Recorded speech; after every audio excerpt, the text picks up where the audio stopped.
5 with your host, Pablo Gunner. And I'm JD, and we are Talk Nerdy to Me. And we're here to talk nerdy to you about this week's comics and some awesome Comic-Con news for the weekend that we've gotten so far.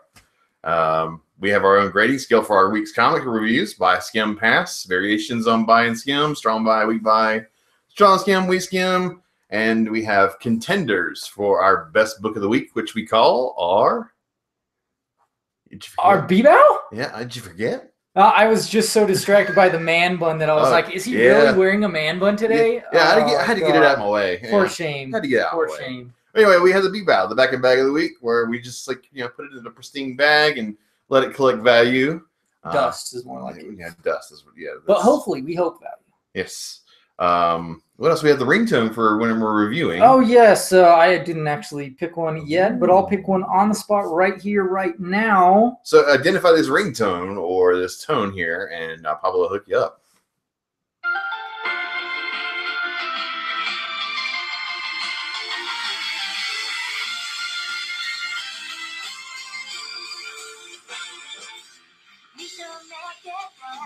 Wow, that sounds vaguely familiar. So yeah, that's that. But before we jump into the comics, I think we should just kind of drop a little bit of news we've heard so far. Yeah, we'll talk about some SDCC news or just in general. Yeah. You actually mentioned the Aladdin news. They finally have a cast. Will Smith is Genie. Genie. Which I'm not sure how that's going to work, but we'll see. You have, I don't know, they picked their Aladdin, and then the girl that played Kimberly. Yes, Naomi Scott. I thought it was actually Trini, but no, it's the girl that played Kimberly. She was also in something called Terra Nova, if I'm not mistaken. So she's got some pretty decent acting chops. I thought you were going to say something else. But I mean, so that's some pretty cool news. It's weird. I saw someone was like, "Why can't we just get the original cast?" And I was like, first off, Robin Williams is kind of deceased. Yes, yes, it would be great to see that performance from Robin Williams, but you're not going to get it. You're not going to get it on this plane of existence. Yeah, maybe in an alternate universe. In the different plane of existence, maybe. But I think Will Smith's he's solid. He'll do his own little spin on it. I think he'll do it justice. And actually got people that are brown. So the whole Ralph Breaks the Internet 2, Wreck-It Ralph 2, that's some information that came out a little bit earlier this week. He's like, I'm going to wreck it again or something else. I'm going to wreck something else. Yeah, and there's a reunion of all the Disney princesses' voices, as we're speaking about Disney. So every Disney princess voice actress got in the same room for some odd reason. I guess it was Ralph Breaks the Internet. So okay, we'll find out. What else we had? We had San Diego news. Yeah, we had Justice League movie trailer just today, for Saturday. In the last couple hours. Yes, and it's pretty. I don't know. What do you think? We got our first look at Steppenwolf. Okay. Yes, he sounds awesome. Pretty cool, and he looks pretty. We have a little bit more information on the plot now, since we have some new scenes. Where he comes in and Amazon or Themyscira. So we see where he comes from and how that starts. We see some good cyborg action there with the. There's quite a few good moments from Flash. I don't really like this Flash because he still seems kind of. I'll get to that here in a minute. He jokes, but he seems kind of dumb. I don't know. It's weird. To me, he seems more like Wally than he seems Barry. Which, if he is Wally, then I'm fine with him. But I'm pretty sure he is Barry. And I'll get into that here in a minute. I will totally address that here in a second. So yeah, I don't like the lines he delivers are funny, but I don't know if they're funny because of the way he delivers them or just because the lines themselves are awkward. Yeah, and so and then for me, the ending scene. I don't want to spoil it for people that don't know, but for me, I was like. They mentioned lanterns, man. They mentioned lanterns. Do they mention the lanterns? Yeah, Steppenwolf is like, there's no lanterns here. There's no Kryptonian. This world will fall like the rest. Oh, okay. I didn't notice that. Okay, so maybe we might get a lantern in this movie. So that'll be cool. Speaking of the Flash, they announced the premise of the Flash movie, which is Flashpoint. Flat out. I think that's what they're going to call it.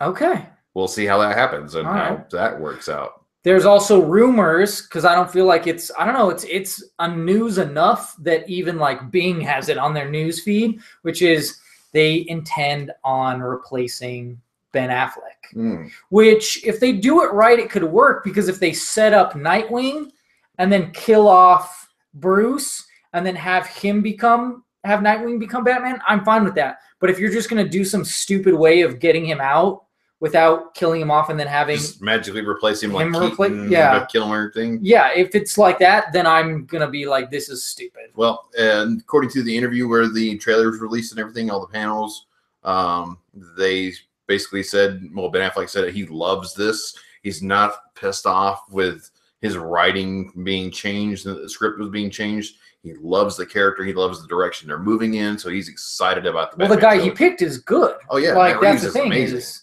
So I wouldn't be offended either if it's like, okay, I put all this work into it, but you got a guy that is going to do it better or whatever. Yeah, you know, that's always fine. So he's happy about it, according to the interview that was happening during the San Diego Comic-Con. Jason Momoa, he also dropped the Aquaman trailer. So they had an Aquaman trailer that we have yet to see. Oh, okay. And according to information I've heard, it's pretty hardcore. It's awesome. When he talks, I just go like, I'm sorry. I know everyone's in love with Jason Momoa, but he's not that great of an actor. Like, I don't know why people think he's like the greatest thing ever. He's hardcore, but like, he's not that great of an actor. You know what I mean? Like, I really haven't seen him in too much. He's Khal Drogo, which he just like grunts and stuff. And then like I heard that he was awful in the Conan, like the new Conan they did, and even that show New Frontier or whatever. I heard that even that show is like not that great. But I don't know. I mean, he looks hardcore, so that's all. To round out the DC information that we've got, the CW stuff that all drops shortly after the Comicast here. So if you're watching this live, after this, there's several panels. Go check them out. It's on Facebook, probably on YouTube. Yeah, who knows? What else? There's the Marvel stuff. There's a new Defenders trailer with Stan Lee, and it just looks great. Oh yeah. I cannot wait. It's gonna be 8 hours of awesomeness. It's just, oh my god, like it just looks fantastic. I mean, it does. Like, I can't wait for all these worlds to clash and finally become one. Yeah. And for it to come together. Obviously, a lot of plot threads that have been they've been weaving through all the shows are finally gonna, combine and make a nice tapestry. Hopefully, we have a Spawn movie being made by Todd McFarlane. Yes, with Kevin Smith is going to be involved. Who knows? He may be a producer. Who the hell knows? But yeah, I honestly liked the previous Spawn movie. I liked the other Spawn movie. It was pretty good. I thought it was pretty cool. For its time, of course. I thought, for its time, I thought it was pretty solid. Awesome soundtrack. So I'm not one of those people that's like, yeah, it was garbage. You got to do it right. I was like, for its time, it was pretty good. Yeah, I mean, maybe I'm not a hardcore Spawn guy, so that's also another thing is like, I don't know if they did justice to him or not. I just thought it was a cool movie. So what else do we have? There's a lot of stuff. There's like a Will Smith trailer for a show. Trailer looks awesome. Oh, that looks really cool. The Birth of the Dragon looks really good. I didn't see that. You said the something Player One. Ready Player One. Okay, I didn't see that. It just popped up. I didn't watch it though. Stephen King has evidently seen The Dark Tower and likes it.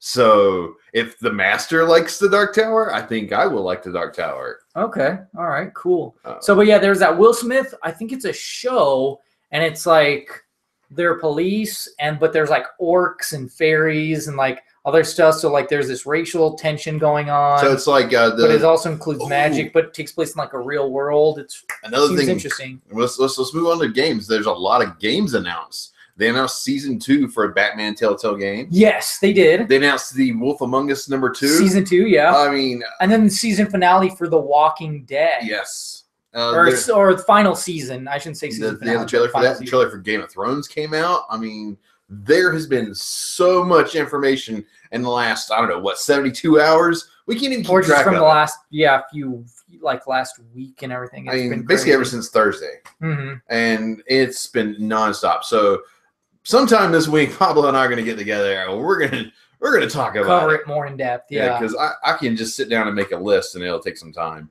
So yeah, we'll definitely let's try for Tuesday. How's that sound? Sure. Yeah, they're making plans live on YouTube. Sure, I know. Yeah. Hopefully. I mean, we'll see how my work schedule goes. Exactly. But yeah, so comics. So it is July 19th. Comics is what we're reviewing, and I think spoiler alert. I got to throw that out there, Spoilers! And then I think that's it, right? Yeah. Okay. All right. First up, I have Bitch Planet triple feature number 2, $3.99. We have 3 stories here. It's Bits and Pieces by Che Grayson and Sharon Lee de la Cruz. Then This Is Good for You by Danielle Henderson, Rose Stein, and Ted Brandt. And then What's Love Got to Do with It? Jordan Clark and Naomi Franquise. So this art is very off-putting and very, to me, and very odd. And it's essentially like a pageant, but it's a pageant for like young girls. And they're like, oh, who has like the thinnest, longest, nicest neck for like young girls and stuff. And so these 2 girls team up, and she essentially like sets her friend to win so that she doesn't get chosen, because then like I don't know, it's like something horrible gets like they pluck you from the rest. I don't know, it was weird. It didn't really make sense to me. Then there's another one, and they're showing these women this commercials or whatever, and it's like they're just talking about how like, oh yeah, women, they should be in the house and clean the house and everything, and they're showing like some of the women that protest and stuff, and oh, women should have kids and just stay at home and clean house and be fit for their man and everything like that. And then this other story, the last story, is about this girl and this lady, and she is getting older, and they're like, hey, you need to find a man and you need to have a kid and stuff. And her mom even gets her like an ovulation watch. It's crazy. Wow. And like, she's like, okay, well, her mom sets up some dates for her. The guy's a sleazebag. She goes online to do it. And they're sleazebags. Yes. But then she's like, oh, hey, there's this other app that's just called Dick Pic. And you see the dick, and then you pick, well, like which one. And it goes like, it says a little bit about the personality. And it's like, it's exaggerated of our society, but it's the way it works now, right? But it's practically how it works. And then she ends up and then she even tried going to a bar, and that doesn't work either. So she ends up just like, there's a loophole where she can be a carrier for somebody else's kid, So yeah, and interesting stories, man. So first story didn't like, and it's really interesting too, because what happened in this,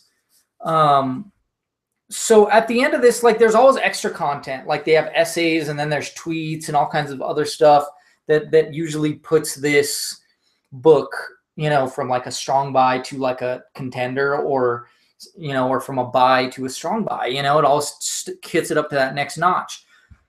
This time it was Kelly Sue DeConnick, and she explained like, oh yeah, well, the first time people wrote stories for this, or for this second batch, like they were too dark, because we're trying to go for something that's like satire, but it's not too dark. Okay.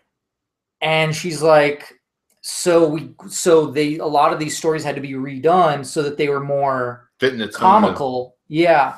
And I really felt like that tone of going, we're going to make it more comical and less serious, actually did not go well with the tone of the actual book. And she even says like, we were going for this, but apparently in our book is more serious than what we were aiming for.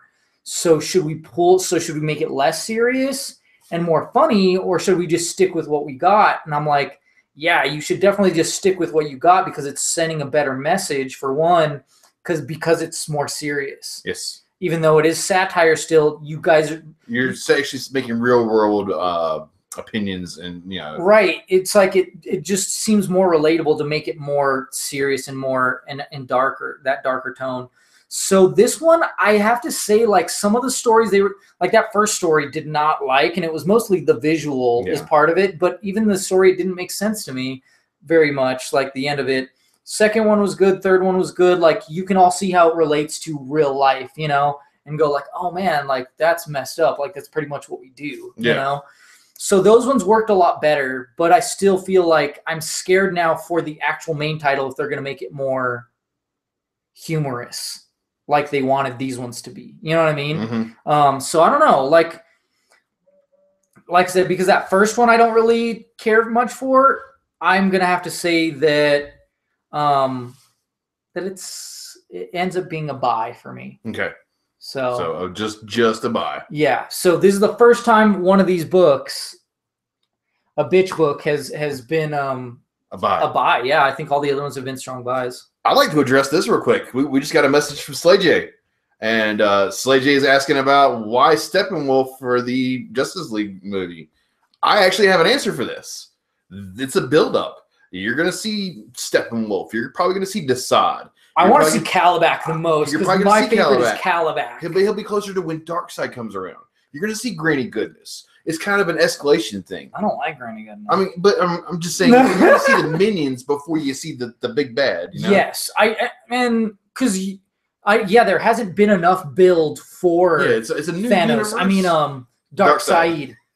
They're the same guy. Well, no, they really are because they were drawn and made by the same guy, Kirby. Yeah. They're made by Kirby, and that's why they look similar. They are slightly different, but that's why they look similar, and that's why they are similar characters. Exactly. But I mean, Steppenwolf is a stepping stone. He is a general, right? Yeah, so he is a general, and that's kind of who you would send in a war. Yeah, send him out first, and not your king, but your general, and not your son either. Oh, hell no. So, I'm ready for G. Gordon Godfrey. Huh? J.J. Jameson as G. Gordon Godfrey. Did you ever watch Young Justice?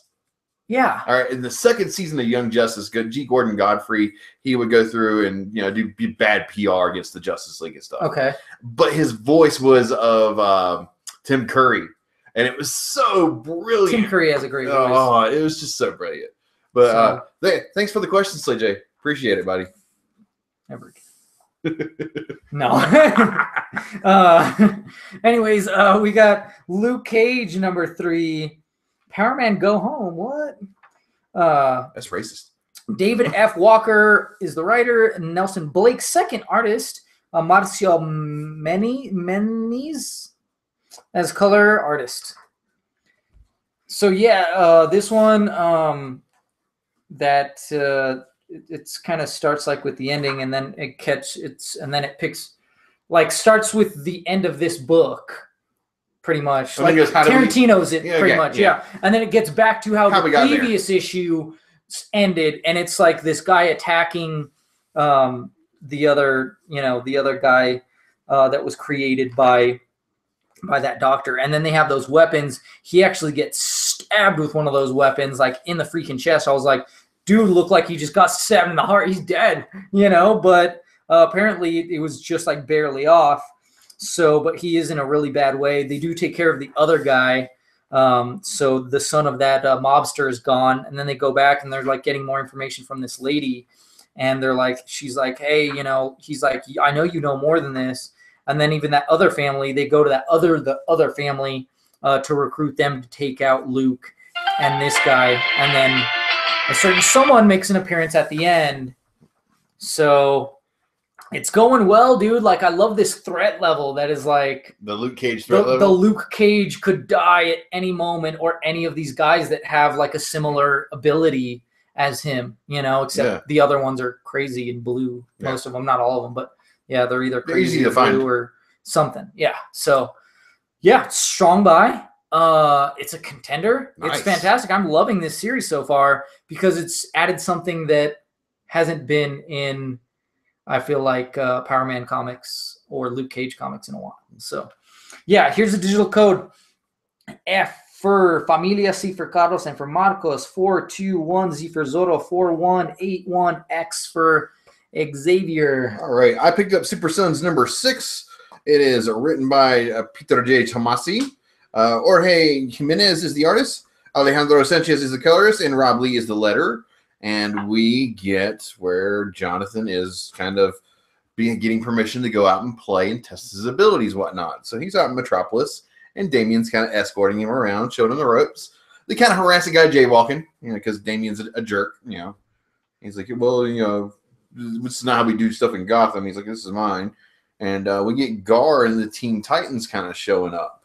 And they kind of ditch Jonathan. They leave him because he's only 10. He's not a teen. I thought he was 12, but they say he was only 10. And, so they ditch him. And they get caught up in some trouble. And somebody called the Time Commander comes out. And he kind of puts a whammy on everybody, and they show back up at Damien's spot. I mean, not Damien, but Jonathan's spot. And, Damien's kind of old. I mean, he's old. So we got Old Man Robin coming up. That's the next issue. All in all, it's a really good issue. I like the art. I like the way the story went. It wasn't really focusing on Jonathan too much, which is okay. I mean, it's Super Sons. And it did bring in the Titans, which is something that we've been wondering about in this comic. And it did address that. So, yeah, I'd give it a strong buy, and it's a contender for me. There's no Wally West in this book. Oh, I thought I picked it up, but apparently I did not. I need to add it to my list over at Age of Comics. So, I'll definitely have to pick that one up. All right. Cool. What we got next? What? Is this week, Darth Maul? Yes, Darth Maul number 5. It's number 5 of 5. Book 1, part 4. Yeah, it's part 5. Cullen Bunn. You sure it's part 4? Part 5, yeah. Cullen Bunn is the writer, Luke Ross is the artist, Nolan Woodard as colors. Yeah, we both picked this up.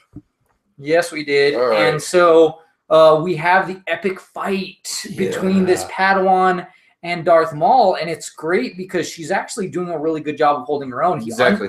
He underestimates her. And then the bounty hunters are doing their own thing. They're like, which ship should we take? Yeah, we're going to steal a ship. We're like, which? And then they end up just taking both of them, which is great. Why not both? Yeah, but that fight is so intense. It's so epic, dude. It was so intense.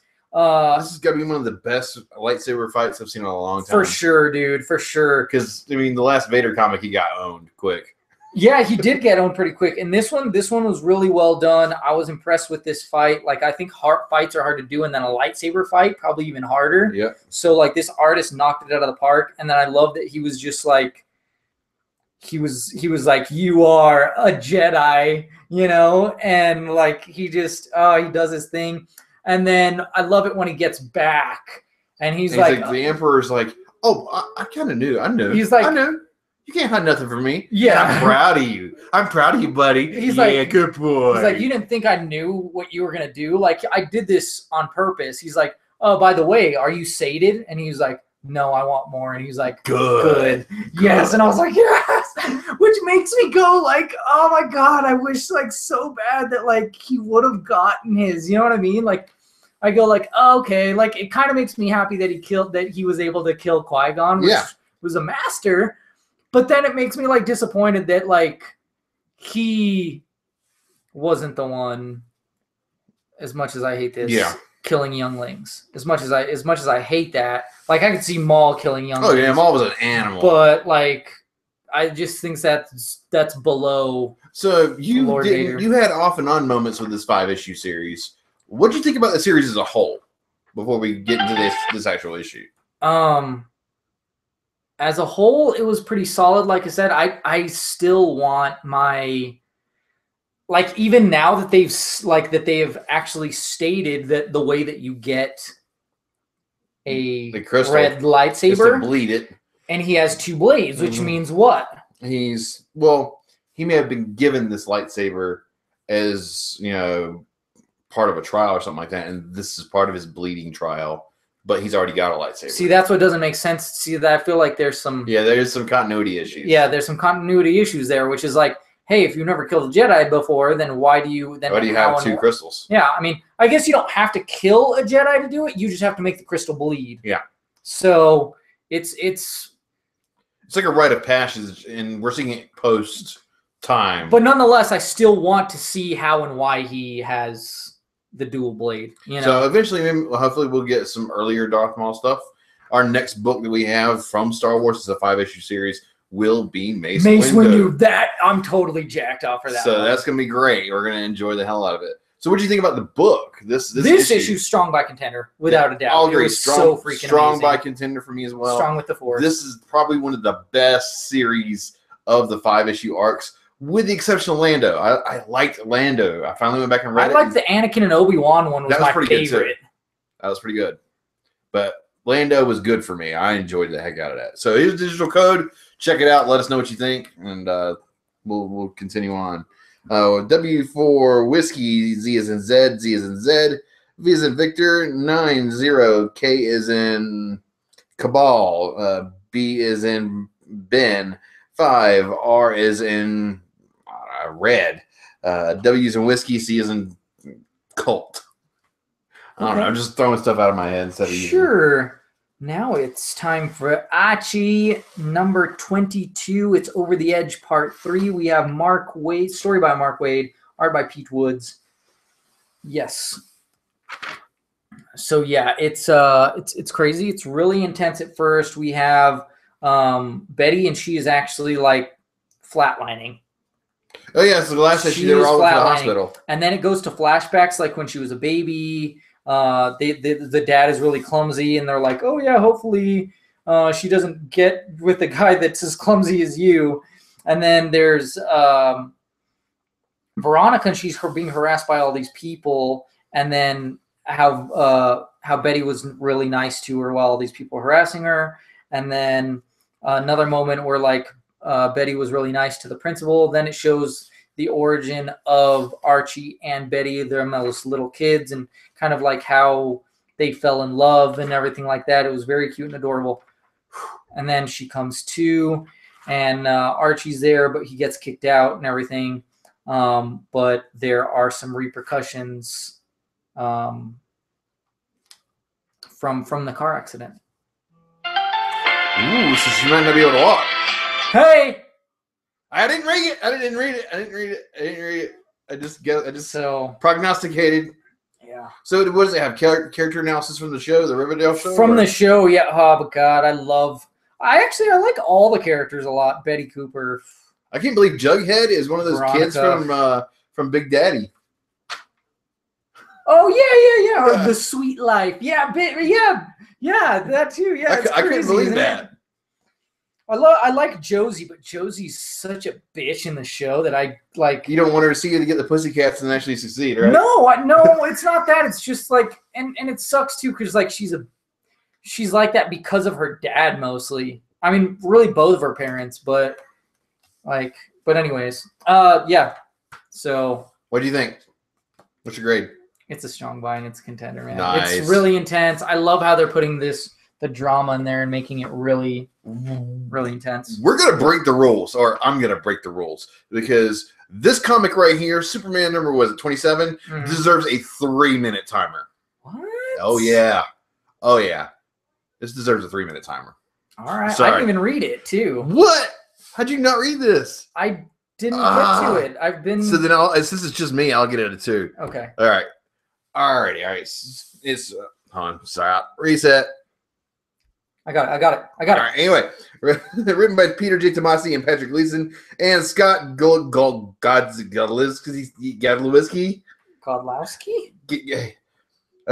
Gabe Altaib is the colorist. Rob Lee's the letterer, and Scott Godlewski is the artist. Sorry. All righty. So we get the slice of life stuff, man. This is what you crave. The Kent family is going on an RV vacation. And Jonathan's like, oh, we got a TV. We got all this here. Oh, we got to sleep in a little cubby hole. And Clark's like, nah, take the TV, go put it in the living room. We'll put it back when we're done. So he's like, no electronics. This is just a good family road trip. And they leave. And then they have to choose like 2 places apiece. They head out to Niagara Falls first. And they do some fun stuff that Jonathan wanted to do. They kind of surf down Niagara Falls. It's pretty wicked, man. And then Lois teaches Jonathan about a person who fought in the war when they weren't supposed to, and he was like, well, why don't they teach about her in history class? And Clark's like, that's something you need to ask your history teacher, something you need to address. And he's like, okay, I will. They go to a coexist sign on the back of a car, and they discuss it and how many different cultures and religions need to get along and stuff. And they go through a World War II, World War I memorial where it's been graffitied up, and Jonathan's being told the story of what's going on, and he goes, "This disrespectful. It's so disrespectful." As this, and then Clark cleans it up. I mean, this is a learning thing for everybody, and this is amazing, amazing stuff. They help this homeless Marine. They take him out to dinner, and the place they take him to was like, "Nah, he can't be in here. He's homeless." And he's like, Clark goes up to the person and says, "Hey, he's a Marine. He's a veteran. He's homeless because he can't get a job. He has issues with his legs. You got all these movie stars and stuff on the wall here, and what you should have is the vets of Philly here on the wall." And it's so good. And then they end it with, Jonathan sitting by the campfire roasting a marshmallow, and they're like, "Jonathan, you better turn it. You better turn it." And he's asleep. And then he gets a call from the Justice League, and that's where we get ending. This is the book you should have read. If you missed anything else, you should have read this book, man. Okay. Wow, I was blown away. I didn't think that this kind of writing could be very well done in a 23-page book. I mean, because 23 pages plus advertisements, but this is so good. This is a strong buy, and this is a contender. Okay. Sorry, running my rant. No worries. No worries. Alrighty. X-Men Gold? No, it's a Secret Empire tie-in, and I am boycotting the hell out of that. Number 8, $3.99. Secret Empire Part 2. Writer Mark Guggenheim. Artist Ken Lashley. Colorist Frank Martin with Andrew Crossley.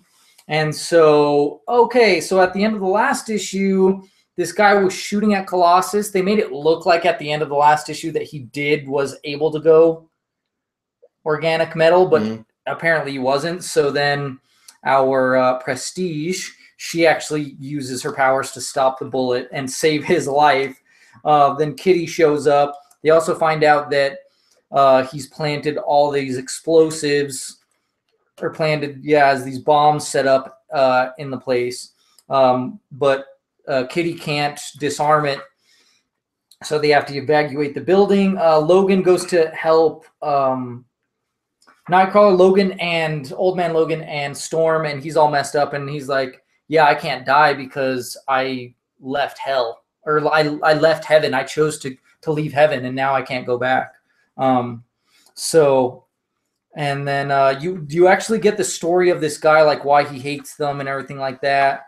And it's so great how Kitty explains, like, the difference between me and you is like, I know this stuff and I'm still trying to do my best, whereas you don't care.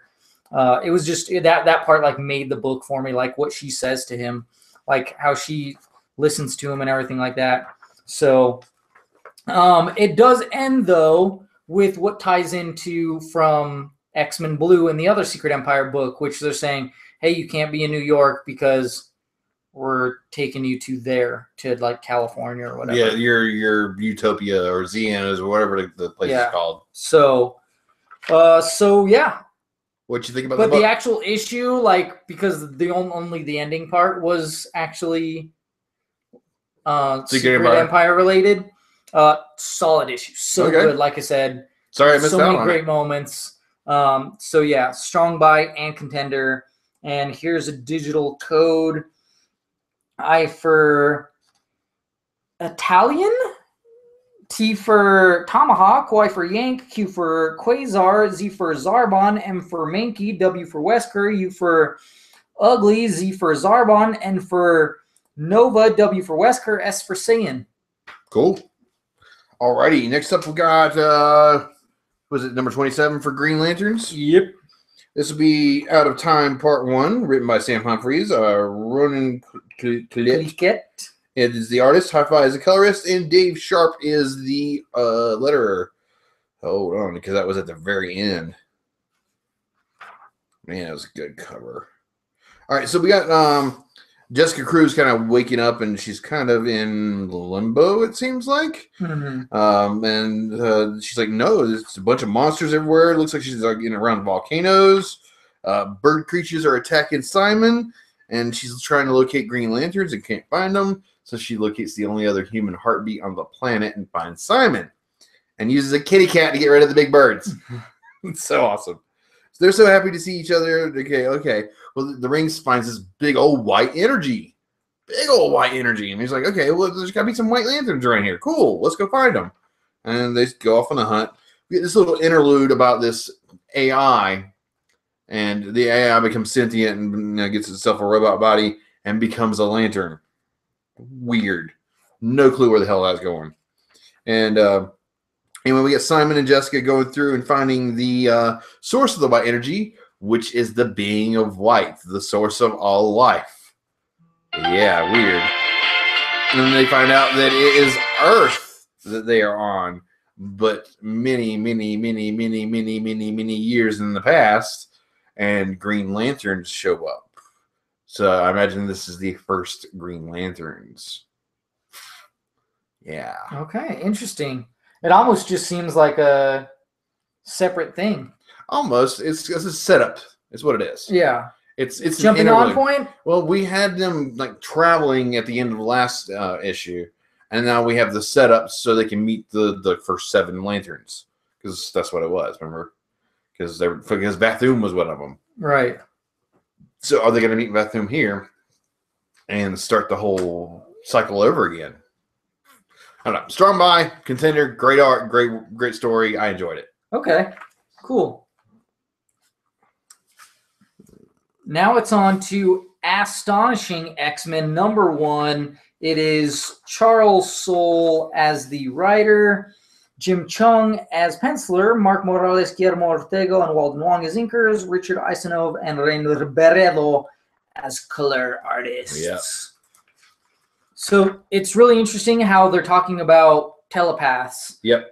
Because they're like, oh yeah, telepaths, like a lot of them, they can't handle it. So they just like excommunicate themselves from society, so they don't have to hear all the voices and stuff. Well, those are the weak ones, and they're all dying off. But then there's the strong ones, and they talk about this team too. Like they do a good job of covering who the team is. Team member, but they're not part of a team yet. No. They're just talked about as characters, yes. Which is really cool. And Psylocke gets controlled somehow. Yes, and then she calls this team, and she gets controlled with this giant butterfly and stuff, and they're like, we need to stop her and stuff, and so they make this plan to stop her, and it's so great. You have Gambit, you have Phantom X, you got Old Man Logan, you got Rogue, you got Bishop. Angel / Archangel, and stuff. It's great how they all come together. They create this plan. Then you have the execution of the plan. The execution of the plan. Psylocke's explaining it. Beast shows up too. Yeah. And explains it and stuff. And and then she's like, hey, somebody is back and in a big way. And so we need to stop them immediately. And so let's go to the astral plane. Yeah. That's kind of how it is. And the ending is freaking I love that ending teaser, but just all the characters showing him this whole thing that's coming. It's great, especially because if you watch Legion, I feel like you still have, that show was so good. I still have hype. I don't know about you, but I'm still pumped to see that character, and especially see him in the second season, but just see him in general. And and we're not going to spoil the ending splash page. Ending, no, yeah. I already spoiled the off Farouk a couple days ago when I read the comic. Yeah, and that was all cool. That's enough. You don't have to say his code name, which you may or may not know. I mean, someone guessed it. Yeah. So, which was pretty good on them. He is the man with the yellow eyes. I mean, that's what he is. Yeah. I don't want to I might have spoiled it myself just by saying that Legion. He was in Legion, but yeah. So I liked a lot of this. I enjoyed it. Except for Beast, just showing up at the end. I was like, oh, by the way, I'm here. By the way, I'm here too late. Oh, weren't you dealing with the Inhumans and stuff? Yeah, I was like, wasn't he with... He goes, no, you're my friends, you're my family. I'm going to be here when you call me. Well, not only that, wasn't he just with Zorn and Emma Frost, and I'm like, that's where this stuff gets. Does this take place? This is why I hate tie-ins, because they just confuse everything. So where does this take place in the timeline? Does it take place after Secret Empire? It has to be before that, right? I mean, it could be after Secret Empire. That's my assumption. I don't know. Marvel, help us out. We need a timeline, please. Oh God. So, but nonetheless, good issue. I enjoyed nonetheless, I thought it was strong by contender. Yeah, it was amazing, especially the ending. I mean, gosh, I might end up spoiling it next issue. Oh yeah, for sure. Yeah. So F4. What's a X-Men character or a mutant that starts with an F? Farouk sounds pretty good to Farouk, me. There you go. Right? Farouk. C for Charles. M for Magneto. B for Beast. 7, 9. P for Puck. 6 U for Human. 9 V for Victor. And H for Havoc. Cool. Did you get all new Guardians? Did not. Well, then you can get the lights. I got all new Guardians of the Galaxy number 6. We have writer Jerry Dugan, artist Aaron Cooter, color artist Izwar Sina. So it's weird because like it just kind of picks up where not the previous issue left off, but the one before that, because the one before that was just like a random, like it was a random whatchamacallit issue. A filler issue? Yeah, but it was still phenomenal. Anyways, this one they're calling out Gamora and they're like, what's been going on with you? Like all of them are calling her out. And she's like, oh, she explains it finally, like, hey, my soul was in this, like part of my soul is still in the soul gem. She's like, in fact, Drax, yours might be too, and that might be why you're acting weird now, you know? Like why you don't feel like yourself, while you're not like really whole. Then these other people show up. They get boarded by the Raptors, so they're fighting them off, and they're looking for something inside, and they find like some spacesuit built inside the like inside one of the ship walls. I love Groot, little baby Groot's acting all crazy and killing dudes. Yeah, but so they run off with this body and they're like, well, obviously they want it for something. So they try to take it too. And so Rocket steals like the hand, it rips off, and then they take theirs. But Rocket was also poisoned and stuff. And and then they show like how that army of Groots is attacking this planet that this guy that made him. That's where he went to like his planet or whatever to do their thing. So yeah, the teaser there was, because I haven't added this yet, and I don't know why I haven't added it, because every issue has been a strong buy really contender. Solid. Almost. Yeah, it's been a strong buy contender. But there was one image in this where I was like, oh my God, blew my mind. And I was like, no way. Okay. So like, they're like, we have to go get the other one. Right. So yeah. That's it. Right. Brutal. So I skimmed it and I saw that image and I was like, okay, I'm buying this. So, and it was just so many great moments. I feel like they have a really good feel for these characters. I like how this is like a fun, cartoony look to it, but it's not too goofy, you know? So it's serious enough. And so, yeah, strong buy contender once again. Here's digital code. Q for Quintana, N for Novela, K for Kilo, W for Huerita, 9, E for Iluterio, Q for Quintana, H for Hector, F for Francavilla, V for Villanueva, E for Iluterio.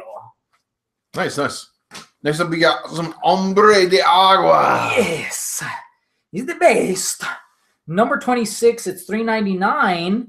This has gone to a monthly now, so it has a digital code. Nice. So yeah, it is same writer though, which is Dan Abnett on story, Stepan Sejic as art, color, and cover. Yeah. So yeah, these this group is attacking these people, and so Aquaman is there to help him. He's still pretending that he's not him, so people are like really confused. They're like, "Oh, you're wearing the Dead King's clothing. What's up with that?" and stuff. And he's like, "Yeah, I'm just a dude, you know, with a beard and long hair in the Dead King's clothing." But they're fighting these people off, and this girl, she goes by Dolphin. They call her Doll for short, and she has these powers, like she blinds, you know, like Final Flash, you know, it's pretty cool, and stuff. Solar flare. Then, yeah, solar flare, and so yeah, and then Mira shows up and she attacks that barrier and stuff, and they're like, it's too strong. She's just gonna wear herself out and mess herself up from it. But they're like, why is she here? And so this guy's interrogating Volko, and like, hey, how come she's here? Did you guys call her and stuff like that? And then these other people attack Aquaman and this group and stuff. And it's not looking too good for them because they're like augmented with these magic powers that the new king is helping them with. So nice. Yeah, it's really hardcore. It's really awesome. So what's your grade, buddy? My grade is... It's a strong buy. It looks absolutely superb. I love the way it's going. It's fantastically well done. It's a beautiful piece of work. So here's the digital code. DC for Detective Comics. 617. J for Junk. R for Rat.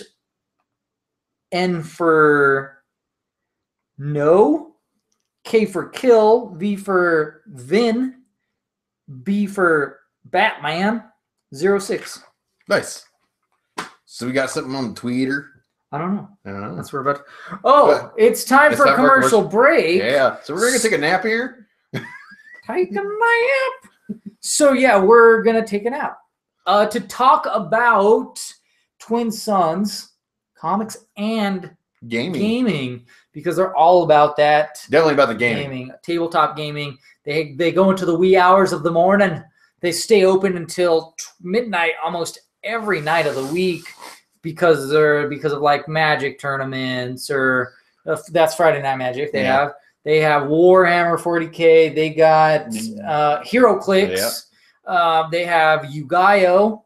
Or Yu-Gi-Oh! Some people say it's Yu-Gi-Oh! Yu-Gi-Oh! Yeah, but like everything that you can think of, they got it and stuff, and they know their stuff there. They got graphic novels. They have awesome epic statues over there that look so fantastic. I want to get them. You know what I want the most though is I want to get the dun dun dun dun dun dun. You want to get the dragon flute, dude. Yeah, they have it, but it's weird though. They also have the Tiger Zord, and they also have the communicators. But I'm so like I can't bring myself to it because like, okay, if I buy the dragon flute, like I'm gonna want to take it out, but I don't like taking stuff out of its boxes. So I'm like, what do I do? Like, do I buy 2 copies? Like, how do I do this? You know what I mean? Yeah. Like, so I want to, but I don't know if I could bring myself, especially because it's so expensive.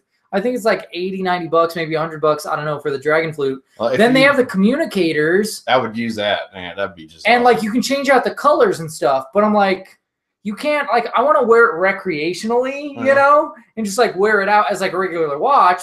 But it doesn't. Like, I wish it told you the time, you know, like if you hit the time, like if it was like Zordon saying it, or even if it was Alpha saying like the time, you know. So, but I do hope it says like, you know, something like, but I don't know.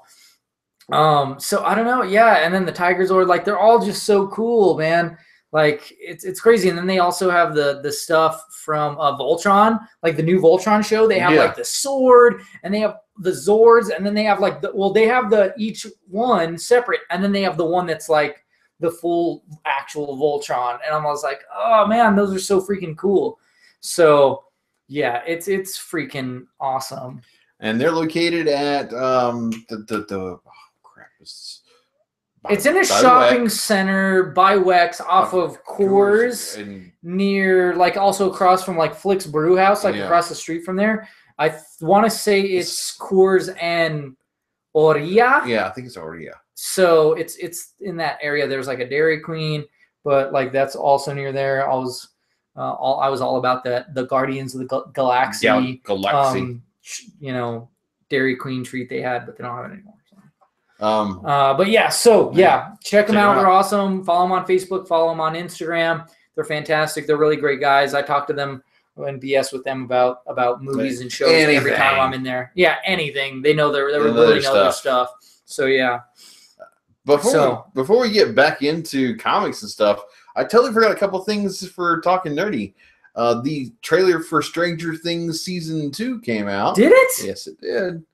I didn't get a chance to look at it, but I know that it was released. Okay. And Pokemon Go had this big event today. Big event in Chicago. And it was a flop. It sucked because everybody got on it once in one spot in one park, and the servers crashed like hell. Okay. But they did succeed and unlock a bunch of bonuses, including legendary birds. So we get Lugia and Articuno. I thought it was all three. No, just the two right now. And there's still two more. So they're available right now, according to what I've been texted to from my significant other, my wife. She said she got a report of an Articuno, and she's probably going to go catch it. Okay. I'm going to be jealous. Got to catch them all. Yeah, got to catch them all. So, let's get into comics. Back to Hombre de Guano. Yeah, Batman. Hombre de Guano. Did you? Oh, yeah. Okay, go ahead. So, this number, 27? 27. All right. It is, I can't even release the title because it spoils it. Written by Tom King. Clay Mann did the pencils. Danny Mickey with John Livesay did the art or inks on certain pages, and C. Clay Mann did the other inks, and Gabe Al-Taib did the colors. There we go. Sorry about all those weird credits. All right, so we get to where this one guy, he's sitting in a bar being approached by Batman. He's like, oh, I know you got to get a hold of the Joker. You're going to snitch on him. You're going to arrange a meeting, and you're going to tell me about it. And then the Riddler's like, okay, well, I know about this. The Joker knows about it. And they're just, toying around with this guy. All right. He just wants to fly kites with his son. And he wants to keep his son safe. And it's just a big freaking mess where he goes back and forth between the Joker and the Riddler and gets yanked around. And then he finally, tells the Joker everything. He tells him flat out. He tells Batman everything. And it looks like he's trying to kill himself, and he's resolved to death. And it's just really weird. And then they find out that his kid's kite rope was poisoned. And Batman was supposed to keep him in protective custody, and he's not. So he actually sees his kid dying, and he's all depressed and stuff. And he creates a glider and becomes Kite Man. So this was how Kite Man was originally created, or is this a new Kite Man? This is a reimagining of the original Kite Man. Okay. That's the best way for me to put it. I'm not too versed in Kite Man. I've only seen him a couple times in a couple of different pieces of medium. Corny character, but this right here added so much depth to him. I mean, I love this. This is great. This is a good story. It brings the comic to a human level where anybody with children or has anything to lose, like children or a family member, would know what this guy's going through and say, hey, I totally get where he's coming from. And then you see the path he goes on. So, strong buy, contender, pick this damn book up. Okay, there you go. There you have it. All right. Hombre de Arachnid. All right. Spider-Man 2099, number 25. It is Peter David is the writer, Will Slaney is the artist, Rochelle Rosenberg as color artist. Oh, man. So this one, it starts with his dad and how he's talking to Tempest and like, oh, everything's fine. Everything's going to be fine. Just trust me and stuff. Like, and then, it gets back to that current line. He's like, all right, I need to go back to my own time. He finds out about his son too, and doing that. And then he's like, all right, hey, you got the company, man. And stuff. He sends Captain America back home, back to her time and stuff. And he goes on Mission Impossible. Yeah. And so he's like, okay, well, if I did it that way, I'm going to do it different this time. Yeah. And he's like, I'm going to pay this Marco guy. And it seems like it's going to work, but, unfortunately it doesn't. Ape crazy, evidently so he's being mind controlled or something. But yeah, this guy is so much darker because he like almost like drowns him. It's freaking crazy. Oh yeah, he almost drowns this guy, and he's really regretting it. And then he just, at the last minute, he pulls the guy out and kind of lashes him, makes him unconscious. Yeah, and then so he does find Tempest, and she's different, and she's like, oh, how do I look? He's like, oh, you look, beautiful. I love it too, because it's like, it's just surface. Yes. You know what I mean? Like, you love the person, their soul, their being, but something bad happens to him, and so, but they find like a little loophole around it. And a Doctor Strange pops up. A Doctor Strange. Yeah. So, great ending. Like, this was a superb run. Oh my God. And like, I wonder where this comes next. I mean, where's he going to go? Hopefully it does come next. I don't know if they had like the letter, or not letters, but the future farewell that had like the whole team say their thing. I did. I got that. But it was really good. It talked about everyone and stuff. So I didn't realize this, but Peter David is actually the one who originally created Spider-Man 2099. And he was like, it was so great to come back to him, especially because he's so different. He's darker, he's on different timeline, obviously. And so he's like, everyone on the team is like, hey, there might be more, but we don't know if there's more. We're just waiting for the go-ahead because they could. And so I hope they do get to do more on this. And it was great. Like, I love that stuff, where it's like the creators talking about, their work and stuff. It's fantastic. Love it. So strong buy. It's a contender for me. Yes. I would say if you did not get this in issues, pick up the trade. Pick up the trade. Omnibus it even. Yeah. Like, it's 25 issues. I don't know how much that is. That's probably like 2 or 3 graphic novels. So like 15, 30, 45 around there maybe. So yeah. It was superb. Couldn't it couldn't have been a better run. Yeah, it was phenomenal. I mean, phenomenally well done. You had so many cameos from 2099 that I do hope it does continue, though. I do hope they do 2100, like Defenders 2100 or something. I'll stick with 2099. That's cool for me. But yeah, here is a digital code. I for Ignacio, H for Hector, M for Marco, O for Oscar, P for Pablito, 38, G for Guillermo, V for Vega, Vega, Vigo, A for Alvin, Alamos, G for Guillermo, and 8. A for Alvin. Nice. Okay, it's the Ultimate Squared number 9. Crazy intro always. This book that's the thing is I know when I'm reading this book, I'm like, it's gonna be wordy. It's gonna take me a long time to read this one, but I love it, and it's great because now they've incorporated the Maker, which is Evil Reed Richards from the Ultimate Universe, and the High Evolutionary, and they're like, hey, we're observing, but anything you observe can be made into information code, and then code you can rewrite. So we're going to rewrite this. And so they rewrite them to be like the creators while they're having this throwdown with, Mogo and Galactus and everything like that. They're attacking. You mean Ego? Huh? Yeah, Ego. Sorry.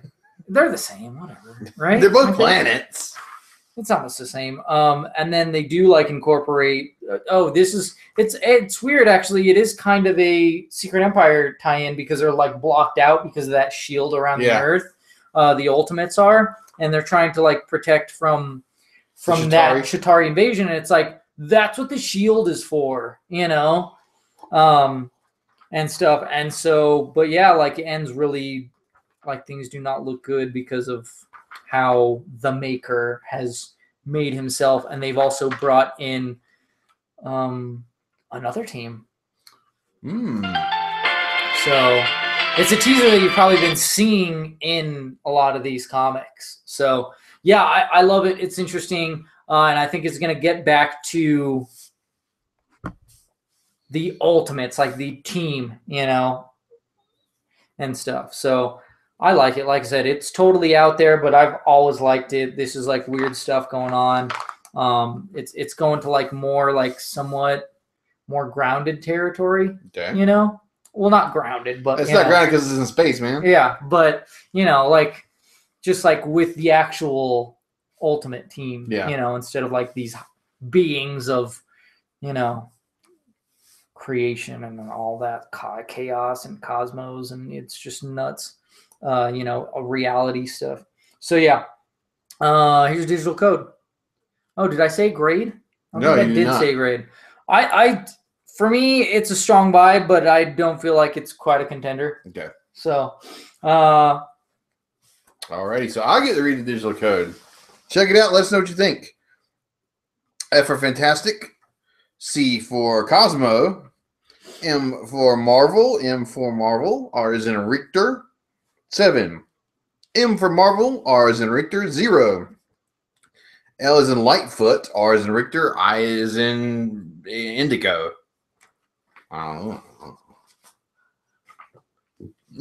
Did you read Nightwing? Yes, I did. Number 25? Written by Tim Seeley. Minkuyu Jung is the artist. Sorry. Chris Sotomayor is the colorist. And Carlos M. Manguel is the letterer. And this is the finale for the blockbuster stuff. And we get Dick kind of trying to thwart a bomb or whatnot, and he thwarts the bomb. It's weird. Is this the Clock King? It seems like yes, it is the Clock King. I thought we saw he was white. As an old man. I mean, this recreation. Yeah, we'll see. They redid him in the Arrow book.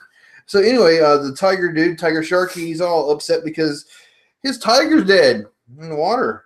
It sucks. And Dick has this nice little dream, and he's being saved by the detective instead of what's happening in the dream. The detective's all like, yeah, I saved your ass instead of catching so many people. And he's like, no worries. Tiger Shark goes back to his home base and releases these tiger sharks. Really weird mutants. And Blockbuster shows up and kind of rips them in half. I mean, when I say rips them in half, I mean he rips them in half. And him and Dick have a little conversation about him controlling his abilities and him wanting to be the hero. And Dick's just kind of got a smug look in his face like, I know I'm right. No, I'm right. And yeah, that's a little bit of resolution for, I guess he's breaking up with his chick.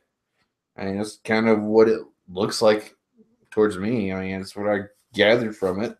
Other than that, he gets a job at a casino where he can keep an eye on Blockbuster.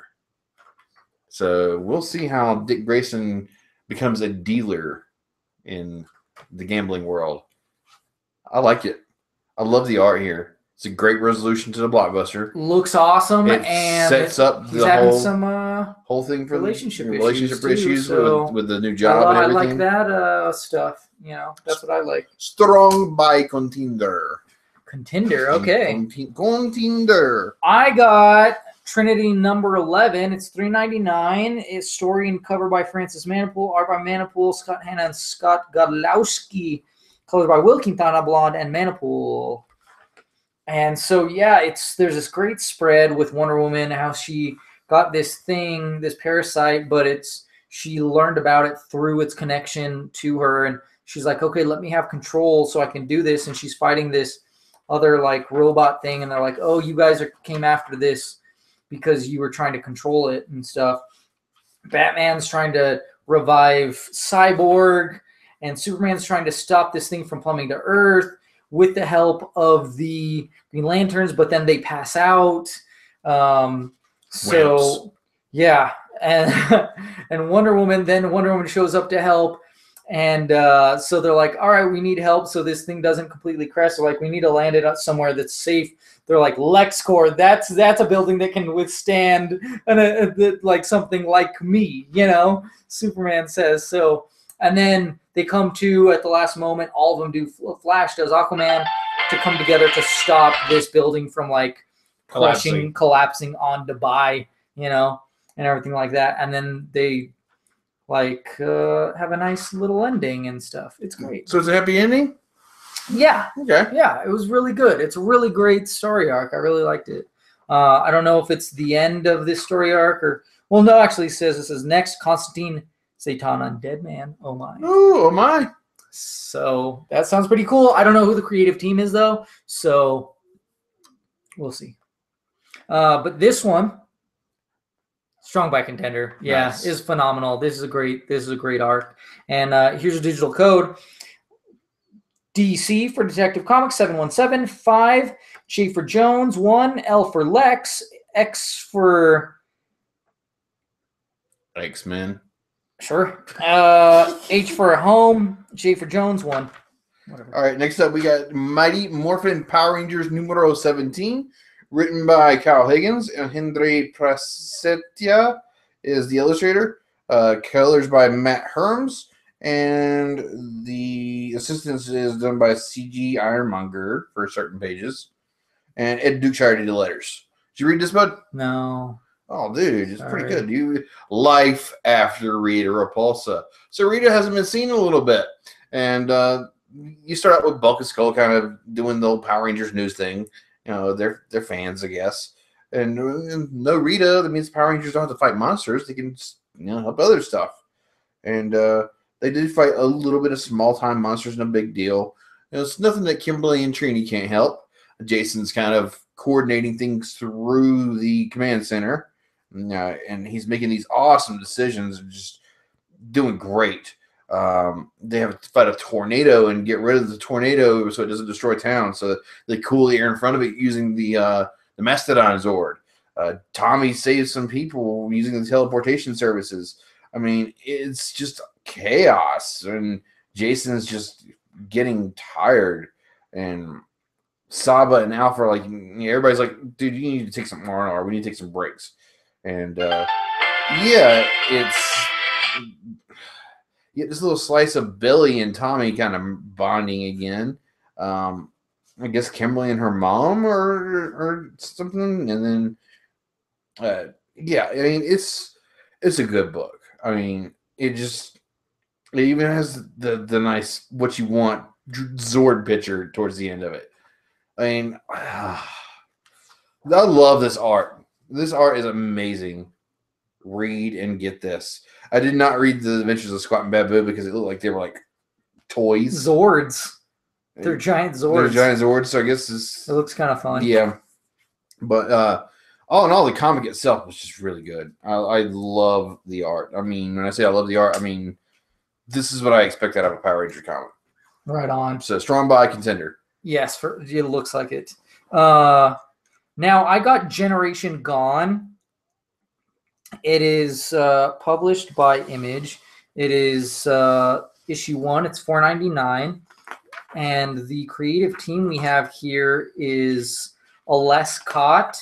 And I believe his name is Andre Lima Arauj.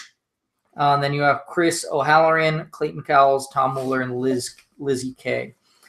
So there's this guy, and he works for this department, and he's like, hey, we've been working on this Air Force One or something like that, or something like that project, but I've been doing this project behind where, like, you can rewrite the code of humans so they could have superhuman abilities.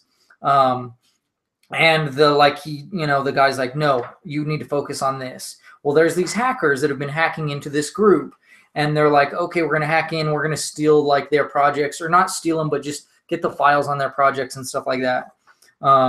One of them, there's the girl and this guy, and they're in a relationship and stuff. And the girl, her mom has cancer or something like that. So she's paying for the treatments, and they're like, okay, well, we can do this. We're going to steal money from Bank of America or something like that, some bank, so that they can be rich and stuff. Well, you know, this guy, he tells this general, oh, like, yeah, I found these 3 recruits that would be good, you know, for our to help us. Like, they're hackers, but they're motivated and stuff like that. And he's like, okay, give me all the information on this. By the way, we're never gonna do your project, and stuff. So he's like, all right, F you then. So the next time that they hack, he hacks them by sharing that code with them to rewrite them. And so they just start like spewing, like all of them just like start like spewing blood, and they look like they're all dead. But one of them comes to. I think all of them will probably come to, but I'm not sure. And so I think they're, like I said, it's about them becoming like superhuman. These 3 young hackers. That's some really complicated stuff, man. It reminds me of like an anime. I don't know why. It was really awesome, and I love it. I saw the names because Lescott did the Winter Soldier book, and then Arauj, he's done. He did like it was like the Android Avengers or something like that. I don't know if you read it, but it was phenomenal, and it was just like this crazy AI, like, Avengers AI, yes, so good. And so sorry, but but yeah, so I saw these 2 names and I was like, oh, these 2 together, this is gonna be some trippy balls stuff, and it's gonna be phenomenal. It was strong by contender. Nice. And I'm surprised my wife didn't suggest this to me, just because it looked weird. But like I said. So yeah, we got some totally awesome Hulk. Totes, yeah. So did you get this? Yes, I did. Because I was not exactly like intending on getting it, but I skimmed it, and then I was like, okay, so this furthers the plot. This is, it does further the plot, and it has all of the crew in here. Yeah. So it's Weapons of Mutant Destruction Part 4, Totally Awesome Hulk, written number by Greg 21. Yes. Robert Gill is the artist. Nolan Woodard is the colorist. Corey Petit is the letterer. All right. So someone's breaking into this place. They're like, "Oh yeah, it's fine." Well, not breaking in. They have a new recruit and stuff that they're bringing in, and they're putting to the cause. He's loyal to the cause. Yes, he hates mutants and stuff like that. But it's interesting because this lady's like, "Yeah, well, all these ones, they're not working. So we found this other guy that he has, he has anger issues. Yeah. So he may be perfect and stuff." And it's great how like this whole team is like, let's just nuke the place. Let's just blow it to smithereens. Yeah, that's the easiest way to solve it. And Amadeus is like, nah, what about these innocent people here? You know? And he's like, well, I get to say what I got to say because I'm the Hulk. I just love how Victor continues to push Amadeus to his limits, and he's really making him stronger as the Hulk. It's so freaking great. It's really... that's my... Amadeus kind of loses it there for a minute. He does, and that's my favorite part is just them, just like that, like they further this Hulk, and it's something I've been waiting for since the beginning of this book. We're at issue 21, and we're finally getting to see Amadeus get pissed off as the Hulk and lose it, which is exactly, they say, like, Amadeus doesn't even know how to tap into it. We're going to learn how to do it before he does. And I can't wait to see, even if it's just one successful creation, I can't wait to see like the claws and then all the different skin. Yes, and like the fighting abilities. All of it. Domino, like all these things mash into one. It's going to be freaking awesome. One guy is pissed off. And this whole team taking him down. Babe, we're doing this. 7:50. Babe, we're almost done. Jeez.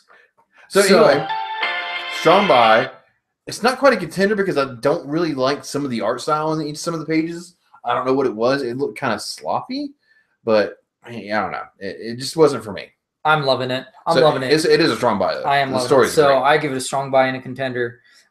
Here is digital code. Alrighty. So we have F for Frank, C for Charles, M for Mike, Z for Zed, R for Robert, T for Tom, 03, P for Paul, T for Tom, Y for Yankee, E for Edward. Names are easy. Cool. Edward. All right. So Miss Marvel number 20. It is G. Will Wilson as a writer, Marco Faya as the artist. Ian Herring is the color artist. And so it's great because her brother has been taken in by this group, and he's going on about like, oh yeah, these are the people that are actually terrorists, not me. He's like, you know, and then he finds out like, oh, they're after him because he's an Inhuman. And he's like, you know what? I used my powers like once, and it was an accident, and I don't want to do it ever again. And I didn't even know I was Inhuman and stuff. And even the guy interrogating him goes to the other people, and they're like, you know what? This guy's small time. Like, you should just cut him loose. And they're like, no, they're only doing it to hurt Miss Marvel. That's why they're doing it and stuff. And then this group, they have like this, you know, guy that they put in leadership as the mayor that's actually Hydra, and he's like, no, that's false. That's, you know, that's lies. This fake news and stuff. And then she's fighting these things, and they're like, oh, they're being obvious and stuff. So she gets around it from their attacks and stuff like that. And she goes to the actual lady that was mayor and stuff, so that they can get rid of this regime. So top notch, love it. It's further, you know, pushing the story further and everything. I love that it was going. You can tell she's learning. It's getting better. You know, looks phenomenal. Everything like that. Strong by Contender. Here's your code: F for Familia, Z for Zoro, and for Marcos, G for Guillermo, U for Umbreon. Ganda. I don't know. 8-2. A for Alamos. 3. R for Rigoberto. And for Novela. W for Huerita. Next up, we have Peter Parker, the Spectacular Spider-Man number 2. Written by Chip Zdarsky. Adam Kubert is the artist. Jordi Belair is the color artist. And Travis Lanham is the letterer. So we have Peter Parker facing off against Ironheart, essentially. And, you know, he kind of exploits some flaws in the armor. Yeah, a little bit. And he gets a ride. He's like, aren't you a little insecure about this? Nope, this is fun. You know, like, he's so funny. I will say, though, that there was a lot of editor's notes, but it was from Chip Zdarsky, and I kind of would have liked it more if it was kind of like, to me, it broke that fourth wall, and I didn't really like that. I wish it was more like, just leave it as Peter Parker, you know, instead of Chip. Like, I don't know, that kind of, like, you know, that's fine with me, but make it, like, as Peter. And then you get this whole, and his sister, and they do the full explanation on that OGN from before that I was talking about, because I read it because it was phenomenal. And so they explain the whole thing here and set it up and stuff. Even this guy, like, going, and then him going on this date with this girl and stuff. And Torch shows up too. He's like, you ditched me for this girl. Yeah. And then Ironheart decrypts the Stark tech. You know, and then there's this other guy. Oh, we have the big man getting involved. Yes, at the end. And so you're like, does he know? Because she knows his identity. So does this guy know? Does the big man know? Yeah. And so, oh, but this is so great. Spider-Man. This is Spidey like the way I want it. Yes. So I love it. Strong by contender. Both of us. Here's the digital code. F for Frank, Z for Zarbon, M for Marcos, M for Novella, X for X-Ray, 2, P for Peter, V for Vulture, 7, Z for Zarbon, Q for Quinn, N for November. Right on. Now it's on to Invincible Iron Man number 9. We have Brian Michael Bendis as writer, Stefano Caselli as the artist, Marta Gracia with Israel Silva as color artists. So she is going toe-to-toe with Lucia Von Bades. And then she sends like all these freaking Doom bots after her. And she tries to come up with a plan. And like Tony Stark is like, this plan's not going to work like it did before because she's controlling them. So she comes up with a plan to pretty much play possum so that Lucia Von Bades like thinks she won so that she could just get her close and then take her out. Oh, it works so great. But there's also this great conversation between Friday and Tony Stark, kind of AI Tony Stark, but kind of not. It's weird. And then MJ shows up and is like, were you just talking to Stark? And then she's like, what is the difference between you two? And she's like explaining the differences between the two and stuff, and just how she's, but the ending is crazy because afterwards what like Ironheart proclaims at the end when she's defeated Lucia Von Bades. What, she's the leader of Latveria? I mean, I'm king of Latveria now. I'm not saying anything. Am I a prognosticator? I have a horrible face. I have a horrible. Was it a good guess? I have a horrible poker face. I feel like. But was it a good guess? So, anyways, okay, I guess strong by contender. Here's the digital code: N for Nova 1, S for Spider-Man, V for Victor, Q for Quinn. For Quill. Yeah. 1, J for Jones, 4, 6, U for Ultron, E for Echo, 3. All right. Time for our runners-up and back-a-bag of the week, so we can announce what we think are our best comics. Let's do it. I've already got mine 2 picked out, man. This is super easy for me. My runner-up, Hombre de Guano, number 27. So Batman, number 27.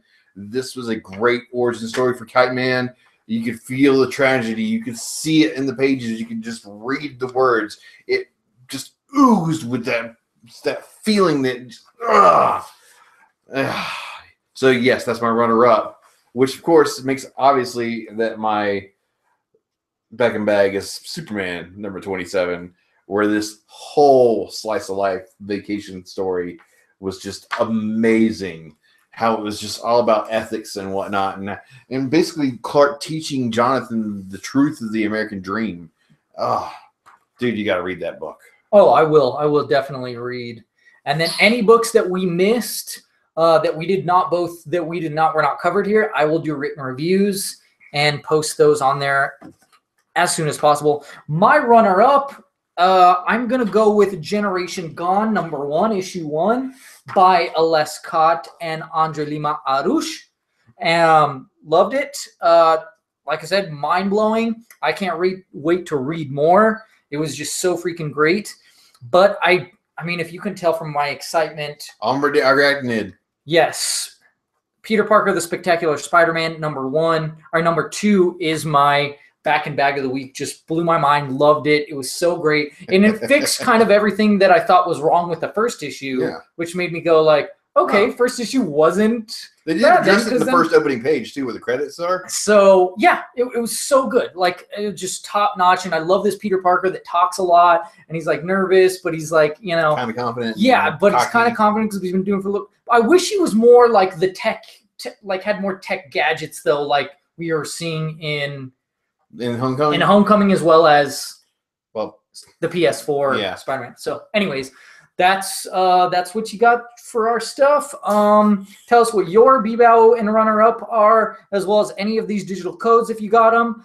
That's it for us. Any final words? Yeah, reach us at TNTM_TheShow on everything. Yes, Facebook, Instagram, all our social medias. That's what it all is. And I need to go to dinner with neighbors. So that's it for me. And keep your stomach hungry for food. And comics. Not stomach. You don't want to eat comics. Your eyes. Yeah.